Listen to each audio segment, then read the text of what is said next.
You know what they say, a house without children is like a sky without stars.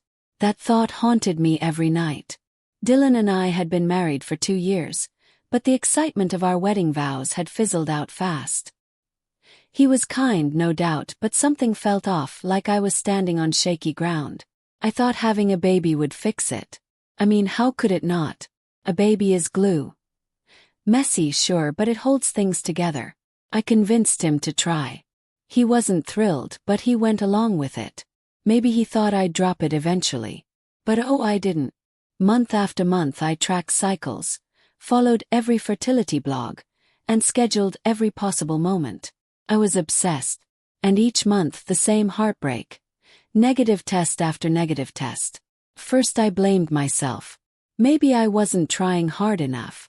Maybe I needed to eat better, reduce stress, pray harder. But then I started wondering, was it really me, or was it Dylan? That question sank its claws into my brain and wouldn't let go. Before I go on, make sure to subscribe for more stories about love, betrayal, and the secrets that change everything. Because sometimes the truth isn't just painful, it's catastrophic. Now let me tell you how my plan completely fell apart. The doubt grew stronger every time I watched my friends get pregnant so easily. It wasn't fair. I wanted that. I deserved that. And if Dylan couldn't give it to me, then what was I supposed to do? One night, after another failed pregnancy test, I finally voiced my fears. Maybe we should get checked, I said, keeping my voice light, casual, like it wasn't tearing me apart inside. Dylan barely looked up from his laptop. "We're fine," he said. That was it. No discussion, no concern, just an automatic shutdown. That's when I knew. He was afraid of what the results would say. And suddenly I had my answer. It wasn't me. It was him. That realization hit me like a freight train. If I stayed with Dylan, if I let this go, I might never have children. I'd be one of those women who wake up at 40 full of regret, realizing they wasted their chance. I refused to let that be my fate. And so I made a choice. His name was Jason. He was the complete opposite of Dylan. Rugged, passionate, unpredictable. I met him through work, and from the beginning there was an energy between us. I never acted on it. Never let myself even entertain the thought. Till now. Until my desperation became louder than my conscience. One night after an office event, he offered to drive me home. I should have said no. I should have walked away. But instead I said yes. One drink turned into 3. A lingering touch became a kiss. And suddenly I wasn't thinking at all. I told myself it was just one night. Just a mistake. Just a means to an end. And when I found out I was pregnant, I convinced myself it had worked. I was finally going to be a mother, and that meant everything would be okay, right? I had rehearsed the moment in my head so many times. Dylan would be shocked, maybe even confused, but ultimately he'd be happy. This was what I'd been pushing for after all. And if I acted excited enough, he would be too. I held up the pregnancy test with tingling hands, barely able to contain my smile. "Dylan," I whispered, stepping into the living room. He looked up, eyes blank, distant. "I'm pregnant." For a second, time froze. He stared at me like he hadn't heard me right. Then his face twisted into something I couldn't read.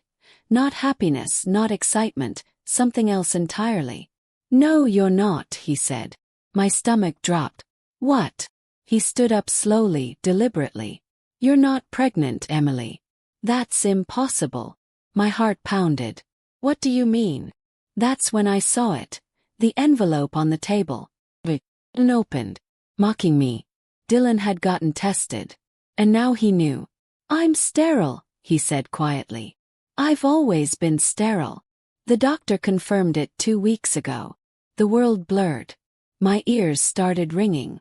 This wasn't happening. This couldn't be happening. My mouth opened, words forming, lies assembling. But I saw it in his face. He already knew. "So tell me," Dylan continued, his voice deadly calm. "Whose baby is it?" My body went cold. This was it, the moment everything came crashing down.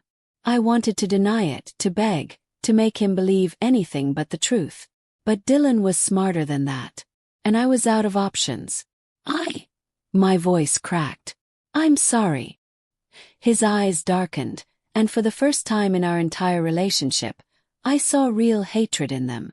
Pack your things, he said, and get out. I thought he'd yell. I thought he'd break down. But he didn't. He just left. Walked out of the house, out of my life, without another word. And I stood there, shaking, trying to process the wreckage I had just created. I had won, hadn't I? I had gotten what I wanted. A baby. But at what cost? I thought maybe after time passed, he'd soften.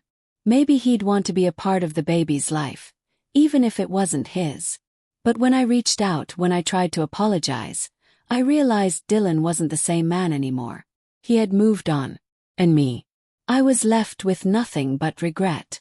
Jason was never meant to be a permanent part of my life. He had made that clear. He wasn't interested in playing dad, wasn't looking for a family. And suddenly, the one thing I thought would fix everything had ruined everything. I had a baby on the way, but I had no husband, no stability, no future. And worst of all, I had no one to blame but myself. Regret isn't loud. Doesn't scream in your face. Slow. It creeps in when you least expect it, whispering in your ear when you wake up alone. And now, every time I look in the mirror, every time I feel the baby kick, I remember, I made this choice. And I will have to live with it forever. If you enjoyed this story, don't forget to subscribe for more real-life betrayals, regrets, and shocking twists, because sometimes the worst thing you can do is get exactly what you wanted.